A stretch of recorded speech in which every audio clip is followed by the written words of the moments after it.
Well, hello, guys. Welcome to the last podcast in all music, the Mosh fucking cast.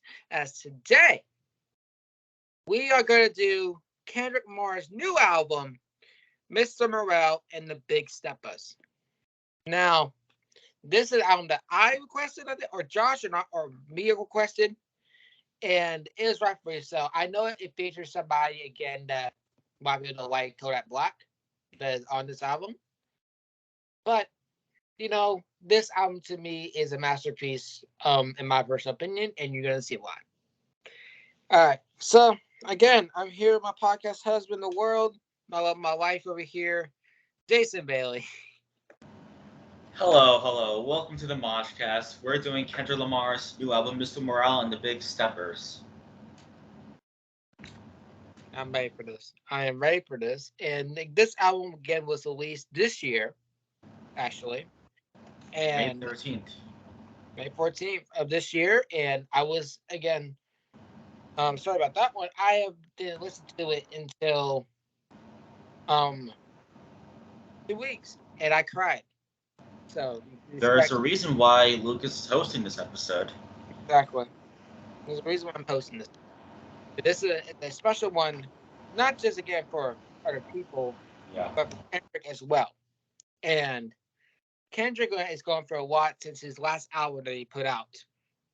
So you're gonna see what he went through and see all the things that was happening in his life and also what's going on behind the scenes. Something like that. But starting off with the first song, this one is called, oh shit, that one scared me. This one is called Untitled in Grief, or Untied in Grief, I think it was called. But yeah, there is 18 songs. And yeah, I know again we usually do part twos, but we're gonna get this quickly. And yeah, Yeah. So the first song, this one is called Untitled in Grief. Untitled in Grief. United in Grief. All right, let's go.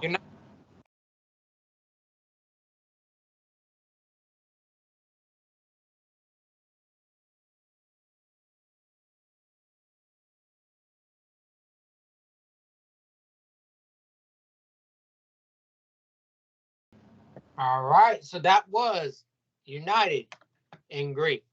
So the meaning of the song again. So Brother Bruce Louise, Brother Just Louise is exactly 1,855 days. Kendrick Muse has made a many achievement covering his 19-year career, as well as parables of fame.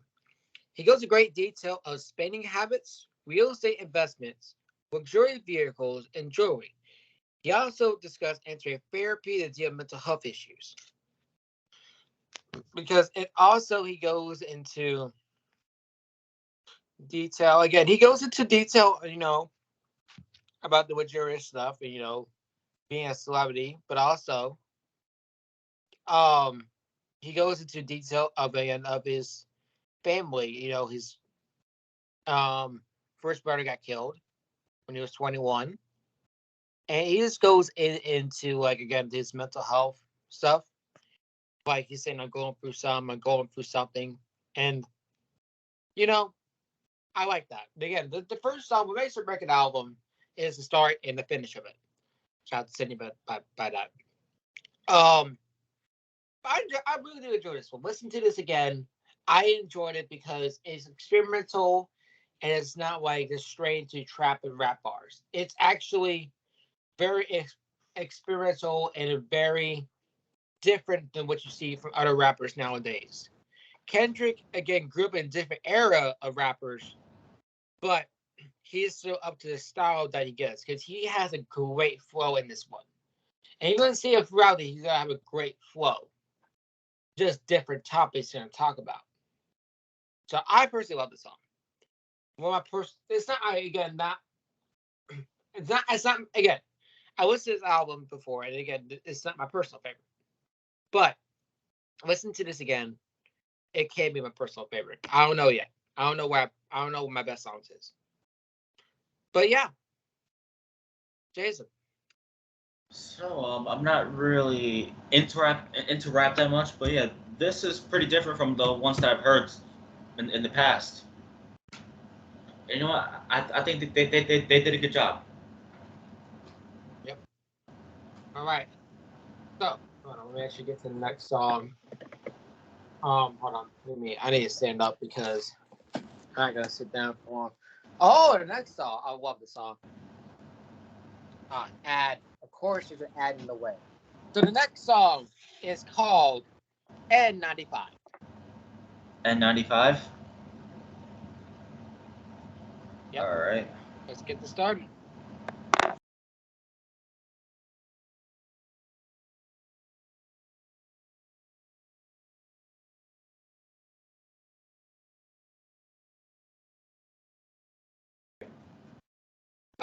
Man, I cannot press my button for shit. Let me try to pause this real quick. And yeah, N95. And Jason knows I gotta do. You know So, what to do. do I? N95, second track of the album.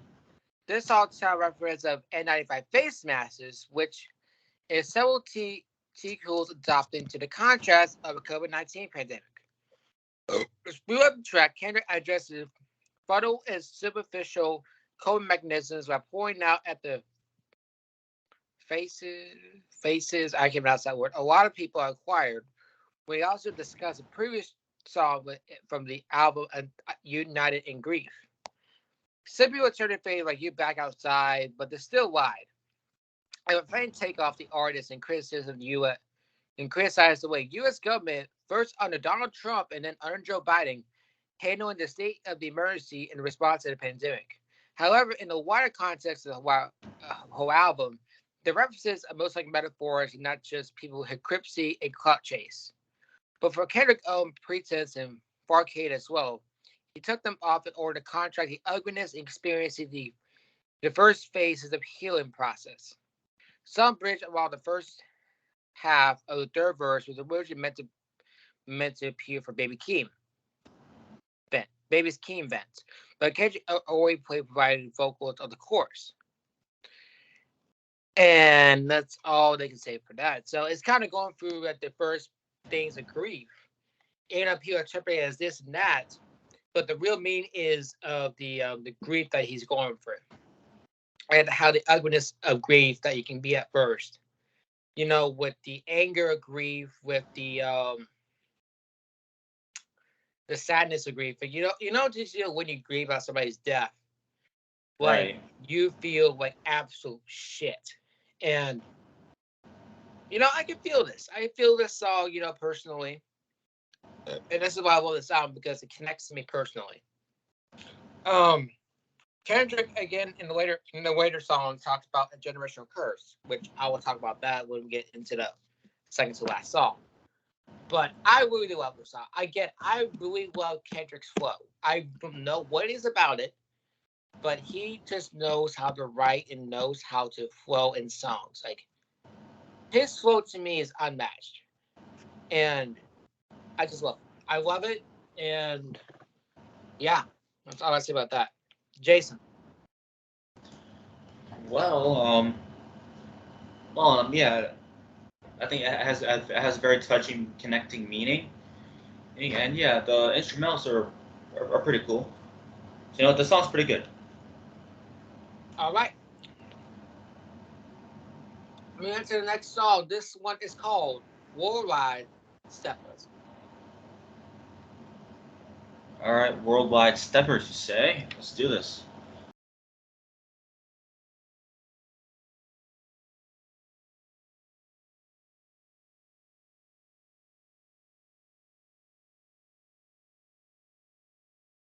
Steppers. All right, So, know what to it's do. a heavy topic. So, Kendrick, again, talks about a lot of things in this song. This is what he does. He talks about a lot of things in his song. So, um, this track features a brief introduction by Kodak Black. Again, Cartwright not the best guy, but and he's crazy as hell. But he's in this, so expect them to be in this album. And if you don't like him again, that's on you, and that is perfectly fine. The ensuring chorus and verse provides some insight of the military seductive wife once he spent nearly 5 years detached from the public. During this time, he fathered two children, which seemed to grounded him. Our assets like religion, which Lamar claims to be lifting them out of the writer's block to create this album. So religion helped him. He also referenced various sexual encounters he had with white women. When his ancestors would shame him for this decision, they likely condemned these interracial relationships for discarding the mass incarceration the White House has imposed over black communities, which is true. I'll talk about that in a minute. He also referenced his partner Whitney Alford question these choices. Later in part two, he regretfully recalls the harm he has directly influenced his own communities. He referenced a food tribe TDE held when he may have contributed to heart issues among the attended. In the end, the song finds a piece of self-criticism that also reflects the shortcomings of society as a whole. So, I remember when the first time I have intercourse. So trigger warning. For trigger warning. With this one. I remember when I had first intercourse for the first time, and this is sexual intercourse, by the way. I remember when that happened, and when this happened, I didn't think much of it because I've been watching porn for a long time, and I'm still going through the process of trying to get through it. It's a difficult thing to go through, to get through it and such. And I remember, again, my ex. Now, we did it before, right here in this very room, and I remember, it was like the only thing that she wanted. And, she took advantage of that. She took advantage, again, of my niceness and maybe a people pleaser. And I think about the first time they did it, we tried it. And, again, it's here for experience. And, again, I got pregnant. And, but then, she got rid of the baby without me knowing.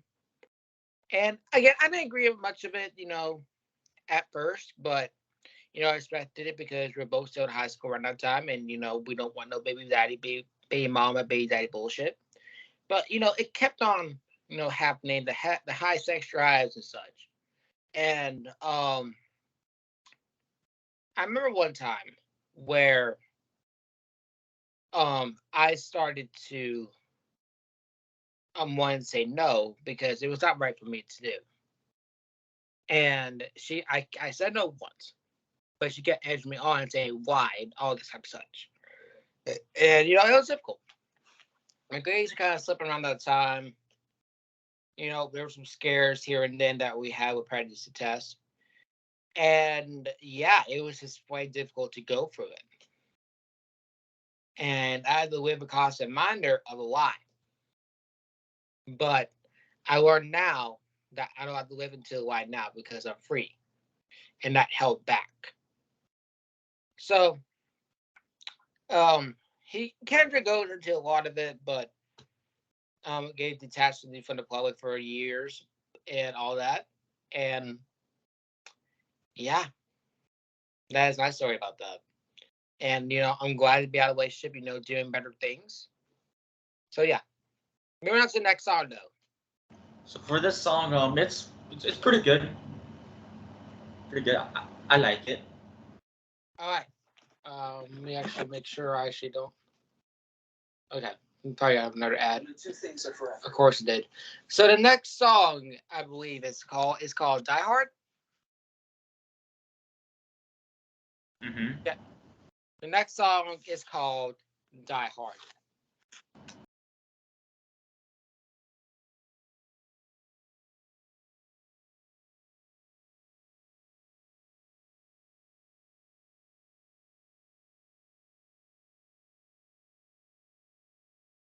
right. All right.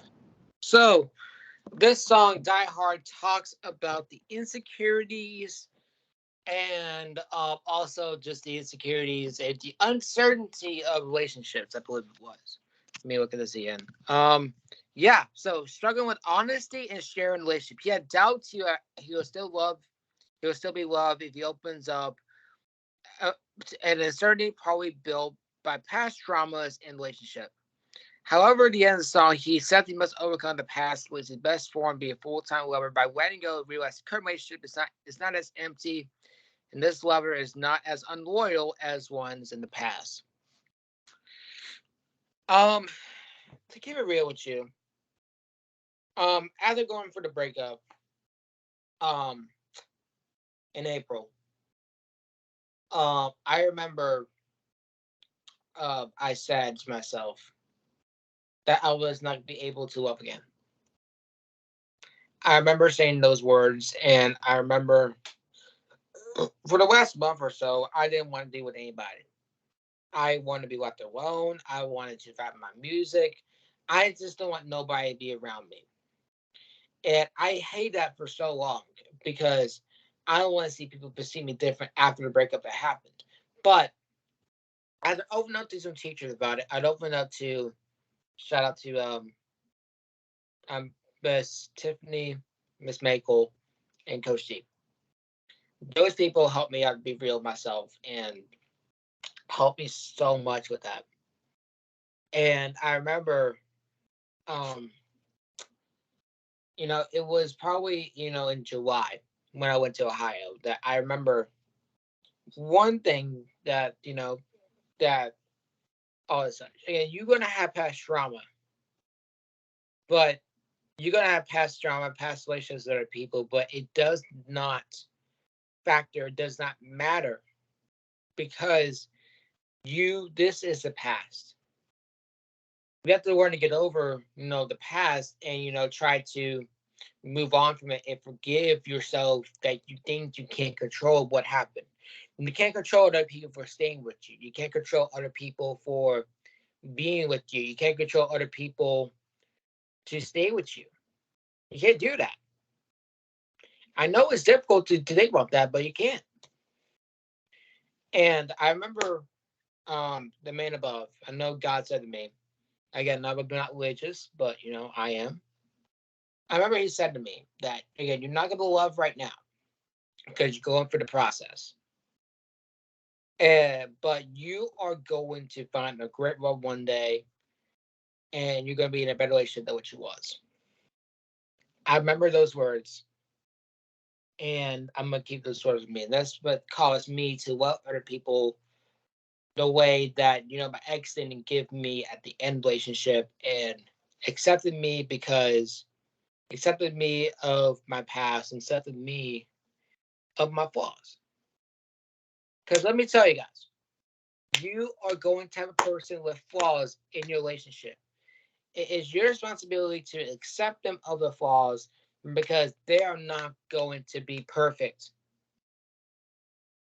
Relationships are not meant to be perfect. They are meant to be worked on and they're meant to be a beauty. It is a work in progress for somebody that you're trying to make something bigger. That's what it is. Relationships, marriage is a work in progress to better relationship with your partner. That's what it is. So it's going to take a while to accept other people of what happened. I'll give you a perfect example. My mom, she never thought she was going to love anybody again. When she broke up with her bad boyfriend, she was 18. She found my dad, her husband. And 20 years later, they're right here, have me, and they're in better relationships. So better relationships can happen, y'all. You just got to believe and, see other people that match you. Again, I'm going to take a quote from Medea. Tyler Perry once said, you can try to build the walls you make, but you need to build fences to see what people is out there. So that's all I'm going to say. Let's go to Jason. Not much to say about the song, but All right. So the next one is called it's a good song. Father Time. Father Time. All right, let's do it.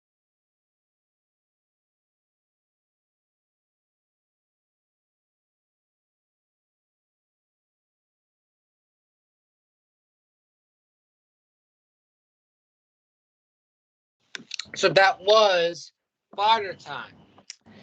Oh, you might need a fair trigger warning. Honestly, I think Oh, there's some trigger warnings in this one. I think so. So uh-oh. probably put it in the caption because I'll yeah, also just use the intro. intro. So this one talks about Father Time. Kendrick concerns himself with his daddy issues. If you don't know what daddy issues is basically, again, it's been tossed around a lot, and it's basically okay. Let me actually try to look for this. I don't really know what it means, but again, I can look this up later. Um, but he connects it with that, and with title reverts him to his time personified. Usually as an old man with a synth on his hourglass. He explores his long ingrained toxic masculinity that is passed on from generation to generation, sometimes actively by a father who is present, but other times through the absence of a father figure. A momentous theme of the project, Webton goes in depth on struggles of mental health, opening song with Squirt Sketch, where his partner Whitney Alford told him to seek counseling from erratic cold. He goes on site data issues as a reason for gang culture among young black men in the border community.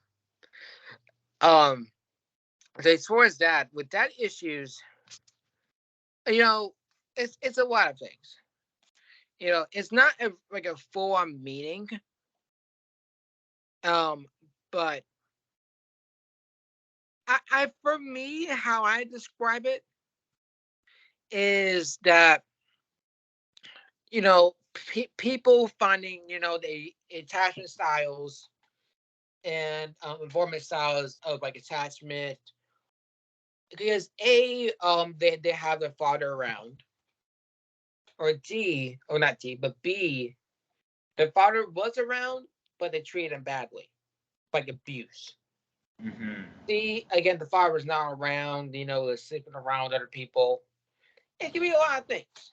With this one, it's a term that's passed around a lot, and no one knows what the exact meaning is.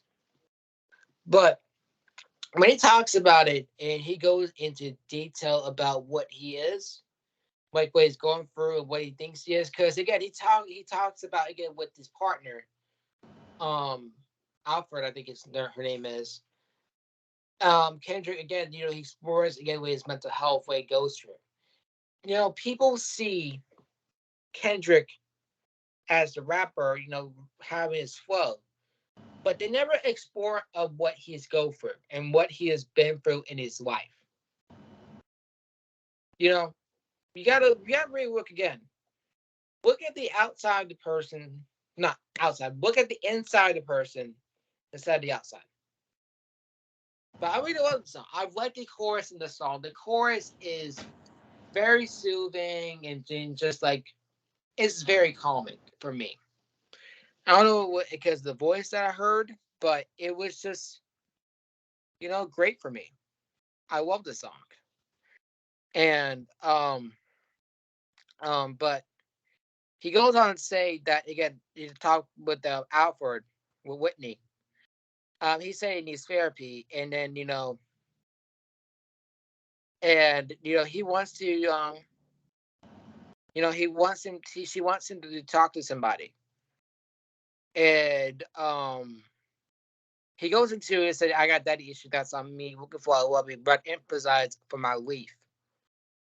Because his dad was never around. And he goes into the thing about men never show feelings, being sensitive never helped.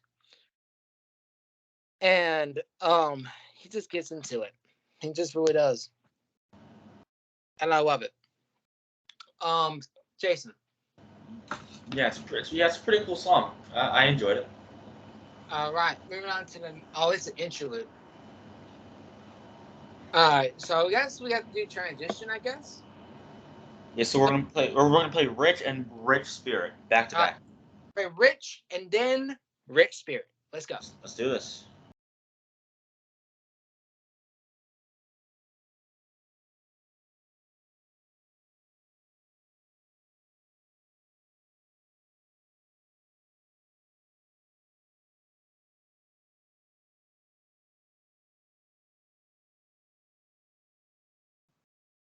So that was again the interlude of Rich Spirit, Rich and Rich Spirit. So what Rich Spirit talks about, and again, I love Kendrick for this because I deal with this shit too. And this serves in Velvet Kendrick talking about his own qualities while trying to stay firm against criticism against himself. Kendrick utilized melodies and portrayed a different side of Lamar. Customary approaches while approaching debating morality, loyalty, narcissism, other themes. So again, I just love what he does here. Um, yeah, that's all I'm gonna say about that.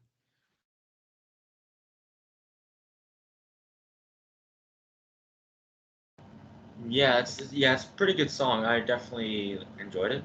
It's good. It kicked me. This shit always kicks me out every time. Thank God I still recording that. Thank God. Yeah. Um, with that being said, though, I love this song. I really do love this song a lot, and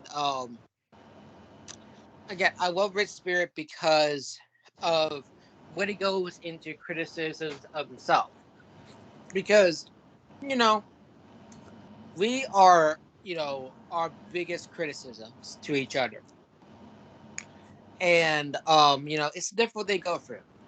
You know, not having that the self that you have, not having the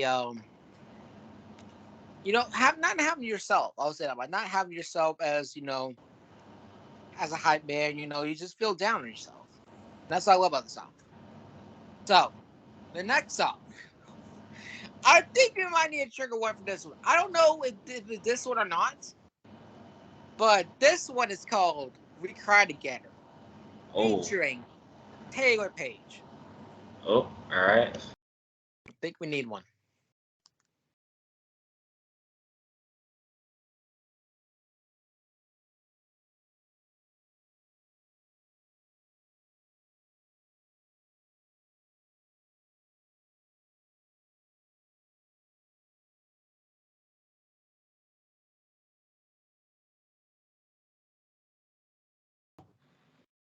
You see what I mean, Jason?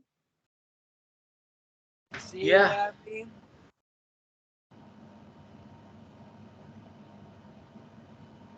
Yeah. I see what you mean. Oh, if you cannot tell what the meaning is, oh, let me tell you what the fuck it means. On We Cry Together, it came with Taylor Page take opposite sides of a couple dispute, seeing her insults for one another in nearly what insults one another for nearly 6 minutes. Another obsession of the song is Taylor representing the state of hip hop hating Kendrick free apples of the last 5 years. His previous album, Damn, which was released in 2017. His song, okay, let me go down here. Um, Following the album release, fans and media outlets point out the song to be like Eminem's song "Kim." And with this meaning, again, this is my interpretation of it. This is a toxic couple that is arguing for some kind of reason. It's either insecurities or they just don't love each other and they just hate each other. This is a fair trigger warning to me, and I almost cried when I was just listening to this because I dealt with this before with arguing my ex before. It was not pretty. It was not pretty, and it was a difficult thing to not let her overthink but also me not trying to get too emotional. And it's very difficult to go for it. And hearing this reminds me a lot of that. It just, again, it's a difficult thing to go through, and it's just a thing that happens, man. Arguments and fights happen. That's normal. But if you can't forgive the other person, then they're probably not gonna be right for you, anyways. Jason, what do you think about it? Wow. That is a trigger warning I see. Wow. Yeah. It's just a wow.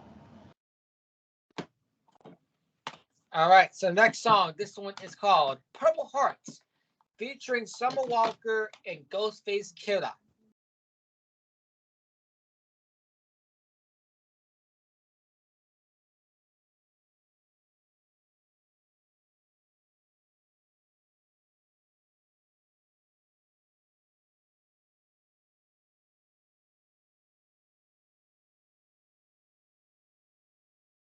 All right. Okay, and then no Game of Thrones is on the MoshCast. So that was Purple Hearts, and this one talks about the U.S. The people that were in the U.S. military that are wounded, injured, or killed. I believe it is. Yeah, it is. It's the people who are wounded, injured, and killed in battle. So this one talked about veterans. Oh crap, maybe. My dad is a Navy veteran, and he's also was in Desert Storm. He was in the jungle, and I remember he was wounded before. There's a lot of near-death experiences that he had. Was executed, got bitten by a cobra, or nearly bitten by a cobra, got bitten by a centipede. Um, got T-boned by a train after he got out of the Navy. When I was first pregnant. Um, yeah, he went through a lot of shit, and I wish that I gave my dad a better life, and I wish that I gave my dad not things to argue about, not be so similar to each other, but I still love him to say, he built me to be a great person, and that's where I'm appreciative of what he's done for me. Guys, if you're a veteran or in your area, or a veteran that is walking around the stores or whatever, show them some respect. Thank them for their service, for protecting us from potential threats, and also protect our country. Thank those people in your country as well that have served you as well. If you're watching around the world too, not just America where we live, but around the world as well. So I just want to thank all the veterans in the world that put our lives in the line, and thank you to the veterans that done everything that they said to protect us, all the things that happened to us.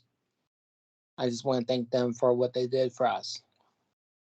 And I hope they get the proper respect they deserve, because they need proper respect. So, Jason.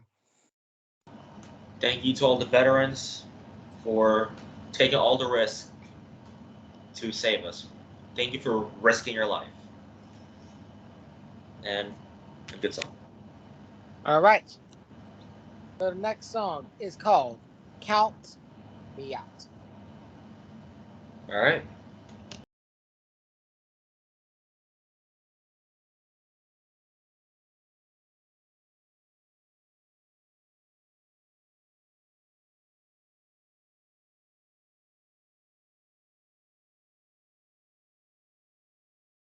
Yeah.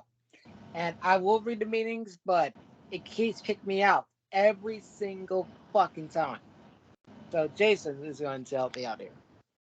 So from what I see here, it pretty much talks about Kendrick stepping into a new chapter of his life, and about him feeling obligated to open up more in his relationship.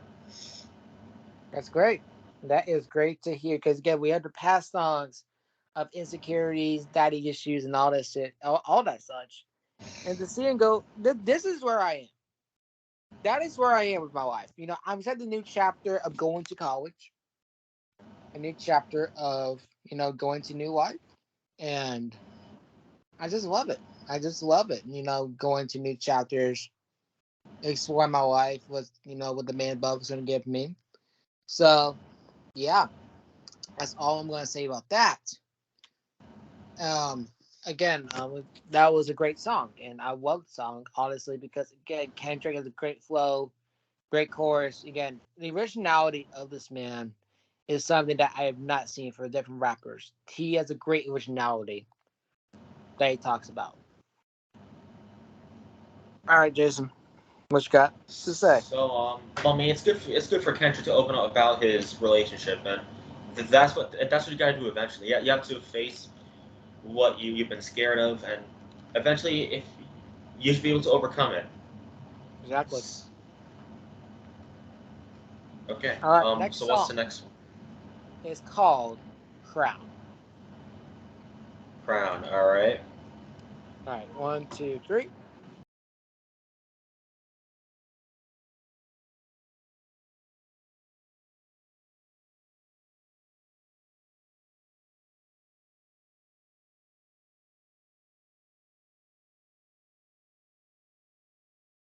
So, Jason, you know what to do. All right. Let's see what it says here. It doesn't really talk about much, but it did say while rapping about his contrasting feelings about being seen and doing his best as a leader in his community, while obviously not being able to please everyone. Kendrick speaks about love for his family, his fans, for himself. It makes some references to William Shakespeare's Henry the Fourth. I think that's the Roman numeral throughout the song's melodic refrain. Yep. And he keeps on song. He can't please everybody, and it's true. Like Yeah, that is true. everybody in this world, not everyone's your friend. Not everybody is gonna be a fan of you. There's people that are gonna hate you for certain reasons. Either gonna be MJF, my jealous fan. B, they just don't like your style. There's a lot of good factors, but you can't please everybody. You gotta do you. You gotta do what you love and do what you need. Not what A, B, and C, and D are saying, but what you are saying to yourself and what you are saying. Now, you might take advice from A, B, and C, or D, but it depends on how you take it. So that's all I'm going to say about that. Jason, which thoughts? Well, I don't have anything to relate about it, but it is true you can't please everybody. That's just life. Yeah. My next song is called Silent Hill, feature Oh, unfavorite Silent Hill. Kodak Black. Alrighty.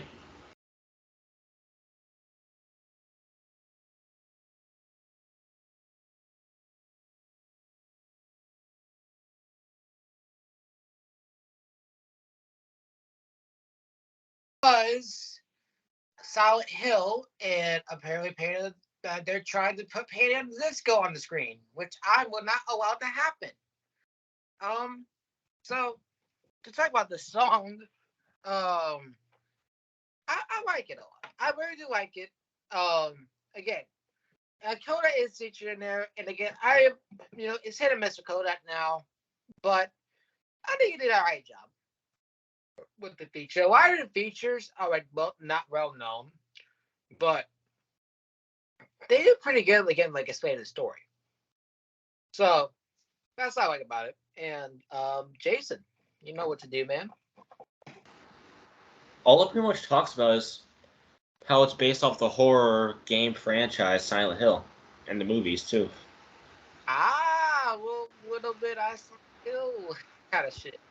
A little bit of Ice Nine Kills Silver Scream stuff. You know what? I like that. I like it a lot too. I like the creativity. All right, so we get intro time once again. And yes, I like the song. All right, interlude.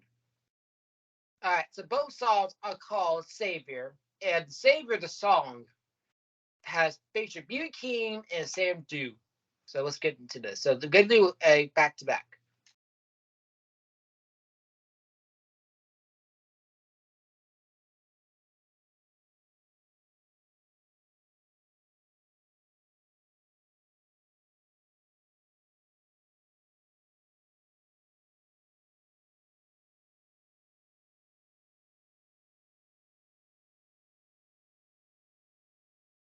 That was Savior. And it was interlude to both of those songs. And I personally love those songs. I just like when Kendrick just goes into the topics of what we don't discuss, with other music and all this type of shit. Like Kendrick is not afraid to speak out, and that's what I love about Kendrick. All right, Jason, my husband, what you gotta say? So it pretty much talks about COVID-19 and the struggles. Oh yeah, it was a big struggle for all of us too. I mean, we started a podcast because of the pandemic, anyways, which is kind of ironic. And pretty much all the controversies that happened during the pandemic, in the midst of the pandemic. Oh yeah, with all the deaths and shit, like The riots. Personally, for us this year with COVID as well. It's a real shit, and a lot of people are pushing against it, but they're pushing it away. It's still going on, y'all.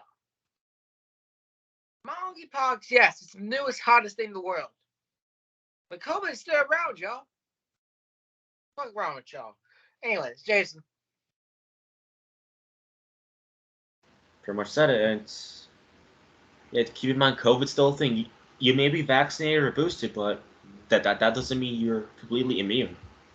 Mm-hmm. You can still have a chance of getting any. Always wear your mask when necessary. Always wear the mask when necessary as well. Your doctor's office. Exactly. All right.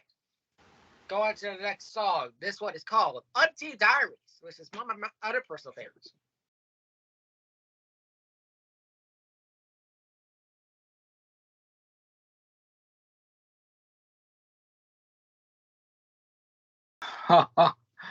Oh, this song. I love this song for a lot of reasons. This one talks about, again, gays, gays and trans, I believe it is. Because if you say in the song, the auntie is a man now, it's a transformation. So I believe that's what the meaning is, if I'm correct. Let me see. Because, I'll get my full rant here in a minute. Yeah, it talks about the LGBT community. I was correct. And at the end of it, when it said it, you can't say the F word, not fuck, but the other word, that, is a slur against gays. He said if you can say this, then what a white girl will say the N word. So basically it's telling you not to say it unless you want to get your ass kicked. Because let me tell you guys, I'm part of this community too. As I said before, I came out as zombie, this year as well. And as I said, I will say it's for, and I'll say it again. LGBTQ plus people deserve human rights, and they deserve the world, and they deserve the respect and love that straight people give. Straight people, they don't give, they don't have all the issues and such. But when it comes to people that love differently and want to love the same gender or want to be bisexual or anything they want to be, they want to be trans, not binary, whatever the case may be. let me tell you right now. It says, in the Bible, to love your neighbor. But also, nowhere, and I want to like Christians say this. Oh, homosexuality is a sin, blah, blah, blah, blah. All right, flip the page and where there's telling me that. Because if I remember correctly, it didn't say anything about homosexuality being a sin. So what gives you the correct idea to judge somebody just because they want to love somebody differently? Just because they feel happy identifying themselves as the true version of themselves. That's the reason I came out as I'll make it. It's the truth. I'm not straight at all. I'll be mad to admit I'm not even straight at all. And that's fine. You don't need to be straight. You don't need to be raised by society. Follow what's in here. Follow what you love. They give us the minds and hearts for a reason. So we can give, just great things, but also to think analytically. Don't be homophobe. And the only reason why people are homophobes in the first place is because either of the beliefs or they think they're better than the gays. And all the people in the LGBT community. You're not better. You're just making yourself look worse. Let me just say this right now to my non-binary, my trans people, and all the people in the community, the LGBTQ plus community. I love you guys.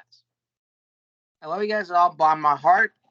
And you guys deserve the world. And you guys deserve nothing but love. Because you are nothing more than a human that is trying to be on a journey just like everybody else. You're just trying to be like everybody else. And you're just trying to be the best version of yourself. So, but from me to y'all, I love you guys. All right. Jason. Well, yeah, it's a good song, and also show some respect for the LGBT community, please. It's not hard. They're human beings too. All of us are human beings for a reason. Even if people don't think they're human beings in the first place. Exactly. The golden rule. Remember the golden rule? What happened to that, y'all? He earns the way to be treated. All right. So, moving on to the next song, though. This one is called Mr. Morale, featuring Tano Wonet. All right.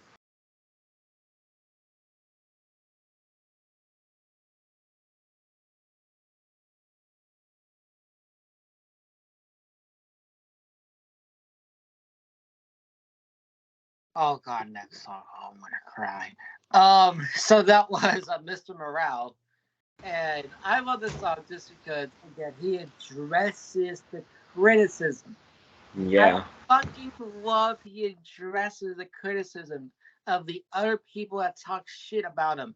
That is a great way to address it. Instead of like, fuck you and insulting, he addresses it. And again, and then fighting, I mean, it depends. But when you kind of write it down, it's actually a little bit better. But I just love this song. I just really did. Jason, what does it talk about? Let's see here. Yes, you are correct. All right. Oh, God, the next song. Good song. I am not ready for this again. No. I know exactly what the next song is. Ladies and gentlemen, this is a song that made me cry last night, so expensive tears. This one is Mud Eye Sober. All right, let's play it.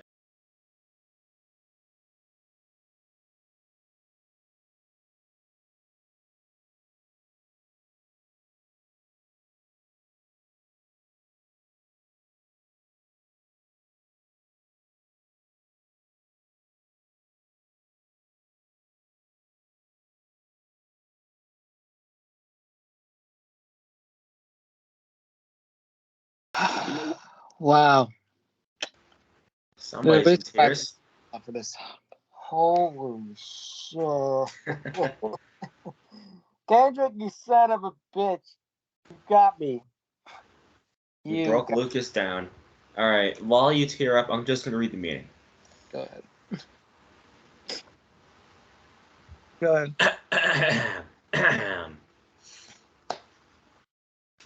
Mr. Kendrick Lamar instantly opens up with heartfelt and personal lyrics where he battles his trauma head-on. At the start of the song, Lamar details his upbringing and the trauma associated with it. Oh man, this is going to be some trigger warnings here.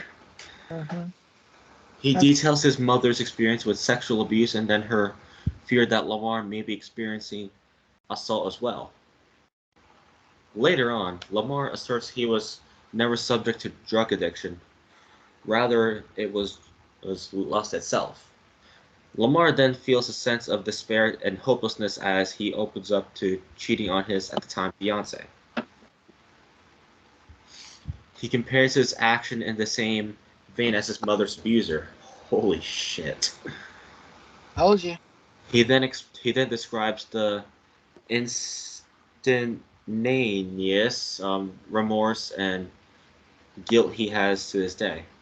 Shortly after, Lamar broadens his viewpoint on the toxic sex culture faced by the black community and how it must be brought to attention, which I agree.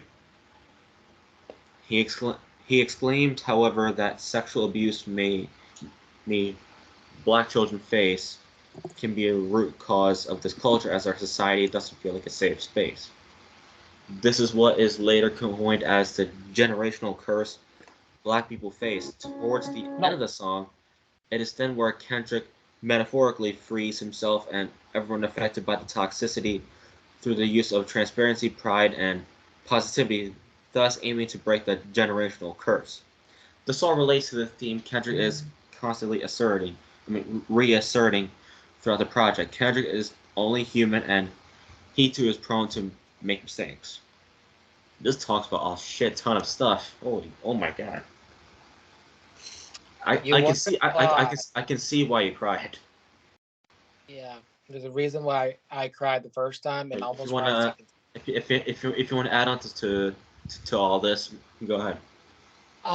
Yeah, I actually will. I'm gonna sit down, and this is gonna be a long discussion about this, or hopefully not a long discussion. But so what we're kind of saying about this is that Kendrick. This is the reason why I love this album. This is why this is my album of the year.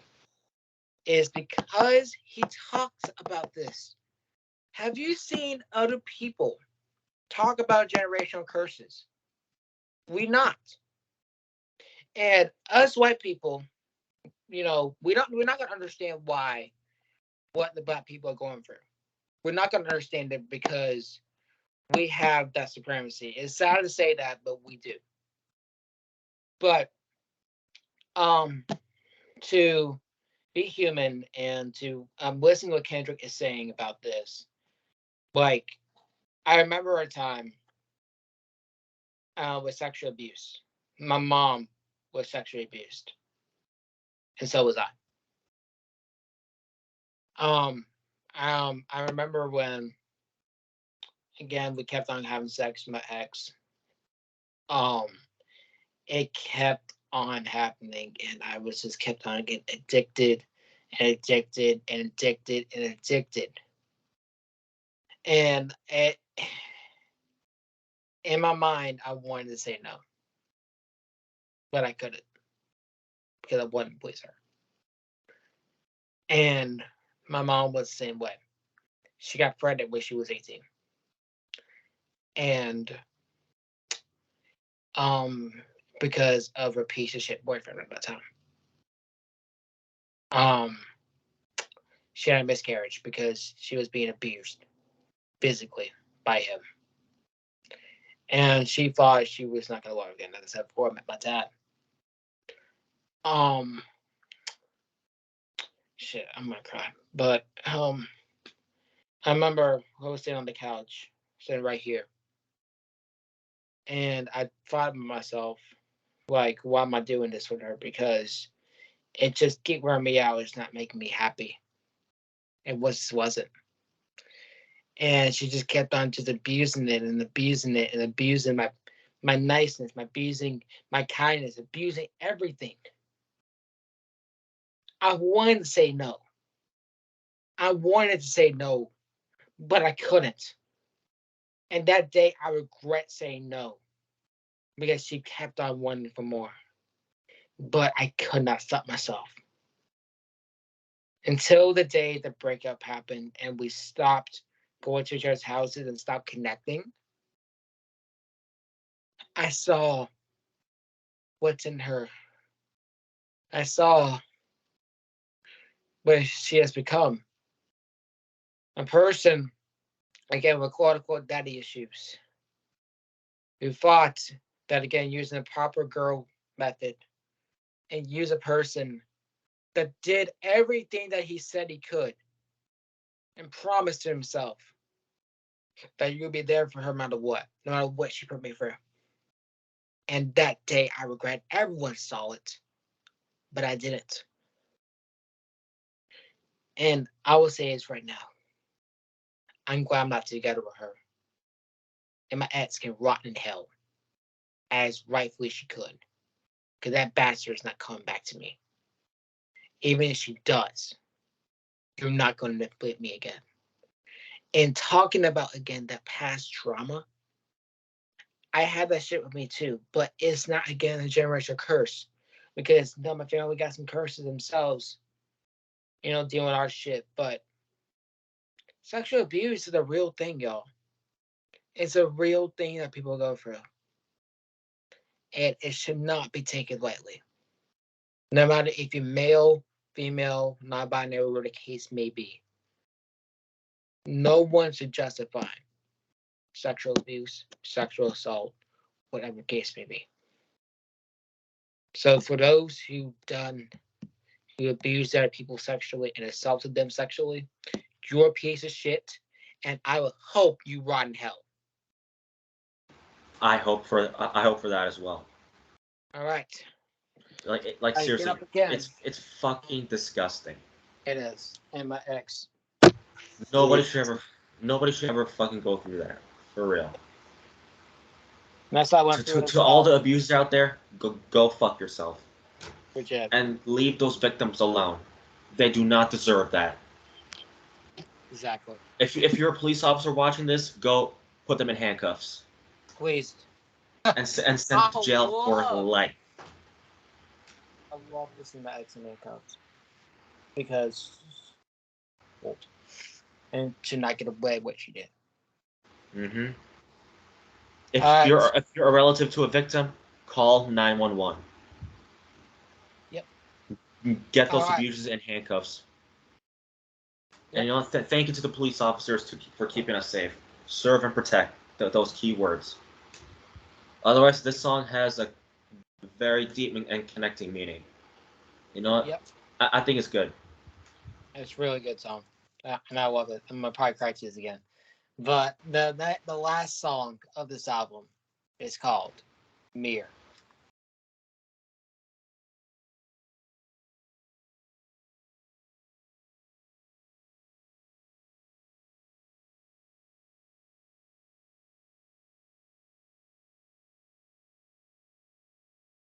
Was the last song on the album Mirror. So crying from the last song to this. Great way to end this off. And I just love it. It's just like a masterpiece to me. Like, again, it's not like supposed to be a hit album. Like, there's supposed to be no hits. But he writes this out of his heart. And that's why I love this. I will explain my final thoughts and why I love it.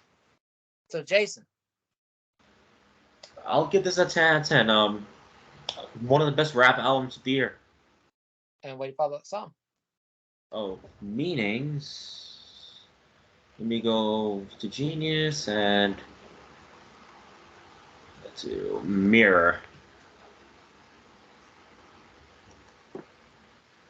It pretty much discusses the pressures of fame and the dichotomy of living selfishly despite his modest image. All right. So, since you guys already got your rating, I'm gonna get my rating and explain why I rate this so high and why it is for album of the year. So, I give this album a 27 out of 10. Here's the reason why. Not because I'm a big Kendrick fan, but I'm a big fan of lyrical writing, originality, and execution. And I remember when I listened to this the first time, I cried and sobbed so bad. And it was just a masterpiece of a record. No pun intended. One of the best albums of the year, as Jason said. And there's not going to be a writer and a genius like Kendrick Lamar. And for what he did, writing about, again, LGBTQ, generational curses, sexual abuse, addiction, drugs, like all the past drama they had, and relationships that are not working out. Like he went to full detail of what albums that rock and metal single-handedly can make. They can only, some of them can only do single topics. But with Kendrick, he made it all into one. And he writes the lyrics like it like, again, it's about him. But people can connect to it. I connect to it. Maybe when I'm connected to it because it features a Kodak Black, a certain piece of shit in there with Kodak Black. And that's understandable. That's respectful. I understand that. And that's why not people on there. I get that. The reason why it's album of the year for me, except for it's the writing and the way that he connected with his fans and connected with himself, connected with all the past drama, all the shit that he went through himself, and connect this with his final album. I believe this is his final album. He's not making another one. But he connected it with this. With all the shit he went through in his life, the generational curses that was passed down. He went into LGBT community, how they should be respected. He went into with the black community. Like, he writes things. Again, he writes hype songs, but he went a different route, and he did damn well with it. And that's why I love this record. Because it's something different that we haven't seen from Kendrick. And it's a fully connect emotional record. So if you go for these topics, listen to this album. Because he writes it incredibly. Writing, mixing, lyrical, originality, writing, it was all great. And that's why it's a 27 out of 10.